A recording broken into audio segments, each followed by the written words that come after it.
This is Sound and Vision on KEXP. I'm Emily Fox.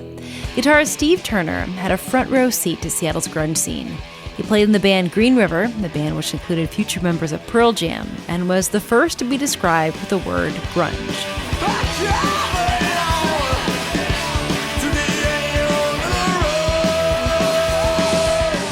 Turner went on to play with Mudhoney, which has been hugely influential to Seattle's grunge scene. Turner recently released a memoir about it all called Mud Ride, a messy trip through the grunge explosion. And he joins me now to talk about it. Hello. Hi there. So in the book, you write a lot about Seattle's early punk and hardcore scenes before grunge started to emerge. Talk about those two scenes and how they helped lay the foundation for grunge. Well, that's where most of us that became known for being in grunge bands and whatnot, we all kind of came out of the punk scene.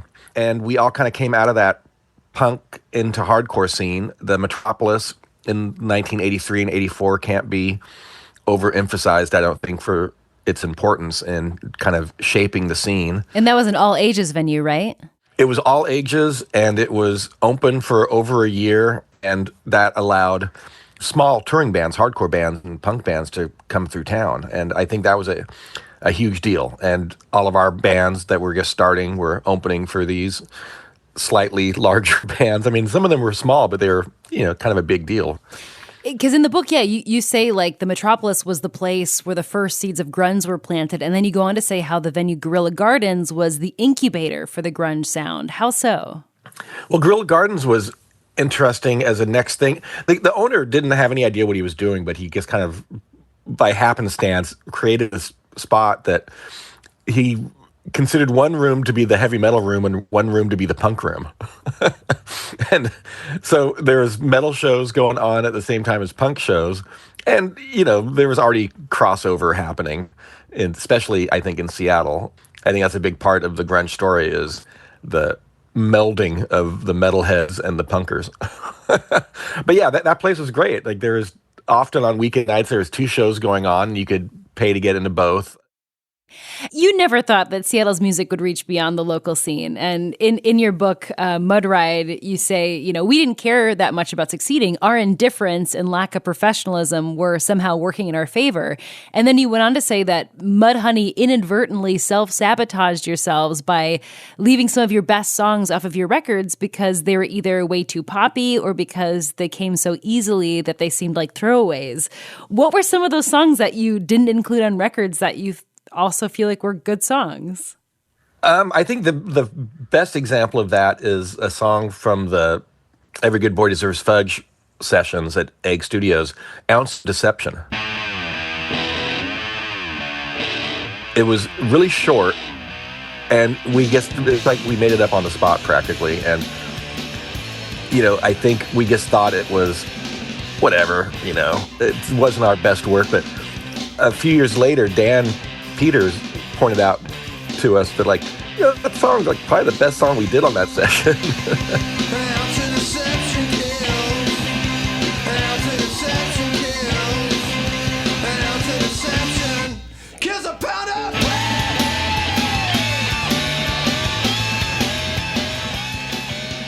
So yeah, we did that a lot.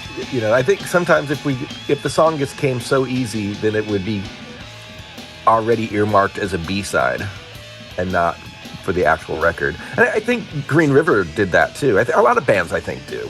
You think the harder you work on something, the better it is. And I think with rock and roll, that's almost working against you.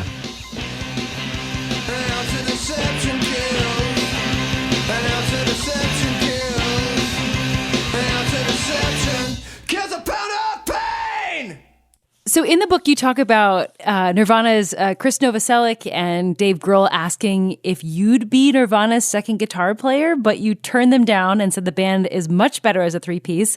But then you also admitted that at the time you thought that if you were to join Nirvana from Mudhoney, it would be a lateral move or even a step down. And I'm curious how you view Nirvana as it compares to Mudhoney now, decades later. They asked me at a party, and it seemed weird to me. First off, at that point, I was still living with Dan Peters, and they'd just booted him out from his very short stint with Nirvana. Yeah, so that made it kind of weird too. But I didn't really think much of it at the time. I was just like, nah, because they'd had Jason Everman on second guitar for a while, and I didn't think it added anything to the band. I think it just kind of like muddied up their sound a little bit, because when they would play as a three-piece, it's rare to find a really good three-piece, and I think they had it, with Chris and Dave and Kurt. I think that was a great three-piece, like super powerful. So I was like, nah, you don't need a second guitar player.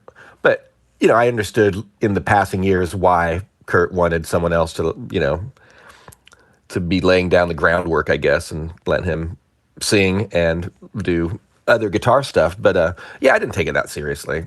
I love Nirvana. I mean, when their first record came out and they were touring, and they weren't really making a whole lot of headway in the world. But I would jokingly say, in a perfect world, Nirvana would be number one, because the first record they had about a girl on it, and that was such a perfect pop song. But then they hit number one, and the world certainly wasn't perfect. They just happened to hit number one.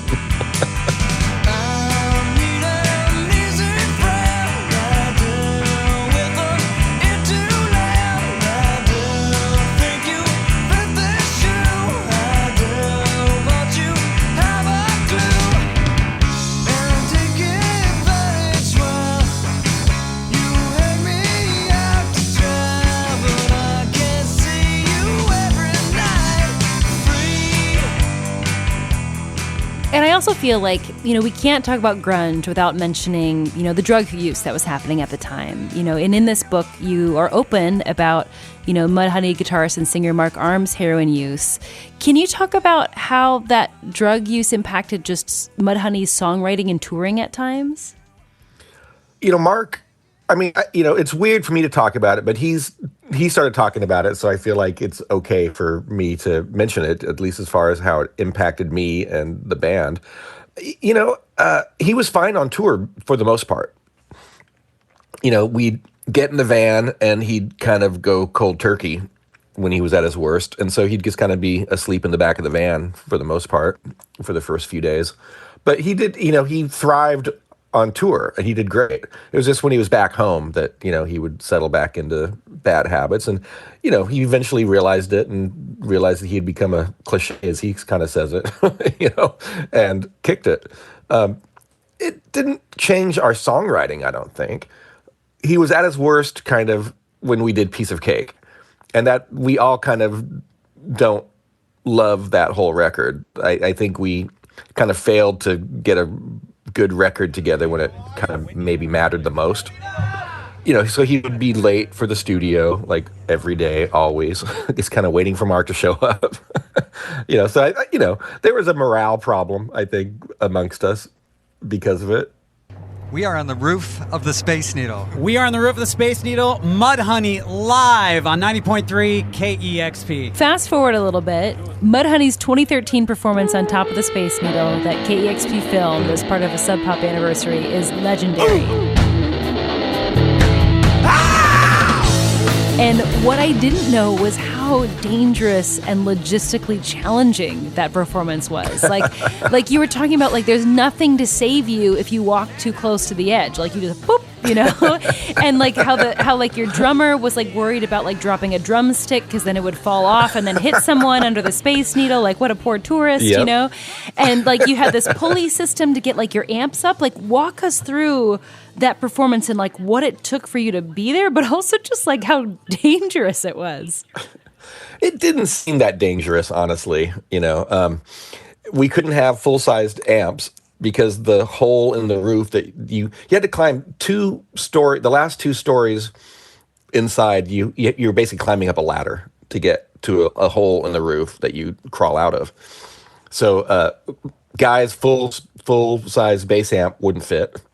So he had to use a little tiny amp. And Mark chose not to play guitar. His amp wouldn't have fit through the roof anyway.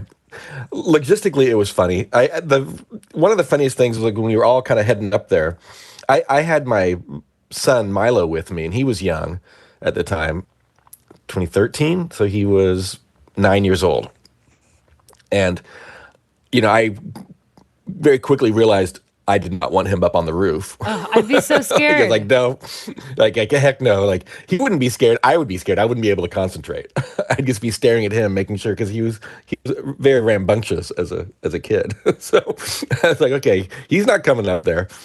And we kind of all started hauling our stuff up there and getting up there. And Kim Thiel from Soundgarden was there.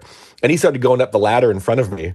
And he got up about like 5 or 6 rungs, and he's like, nope, not doing it. And so we had to kind of come back and let him off the ladder. He was like, nope, not for me.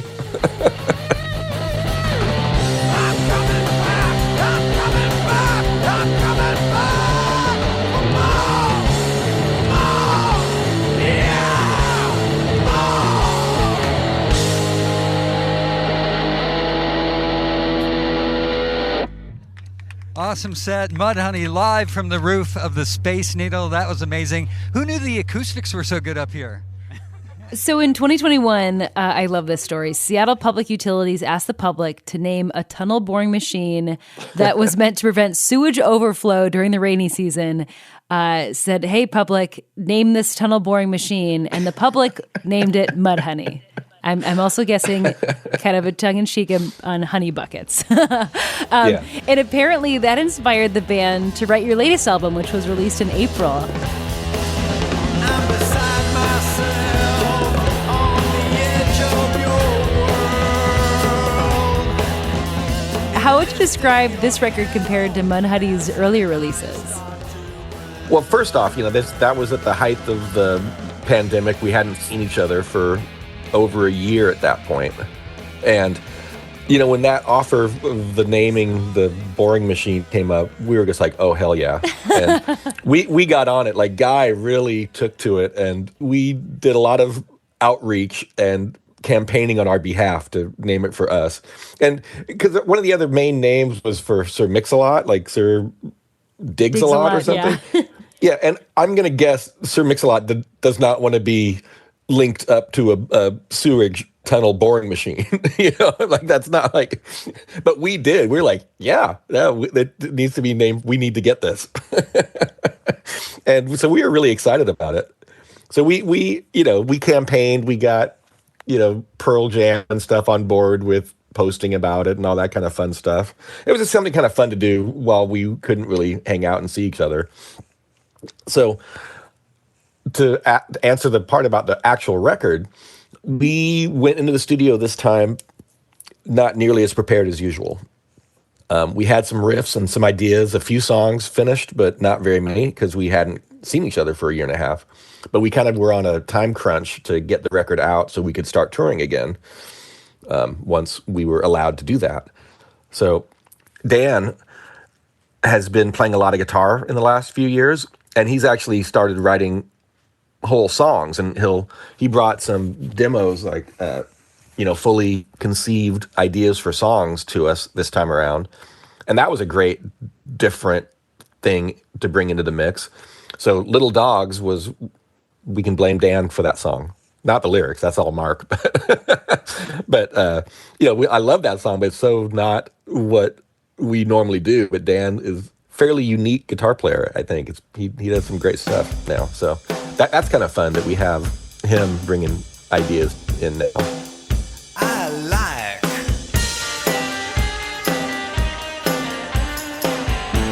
little dogs. I've been speaking with Mudhoney guitarist Steve Turner about his new memoir called Mud Ride, A Messy Troop Through the Grunge Explosion. Thank you so much for your time today.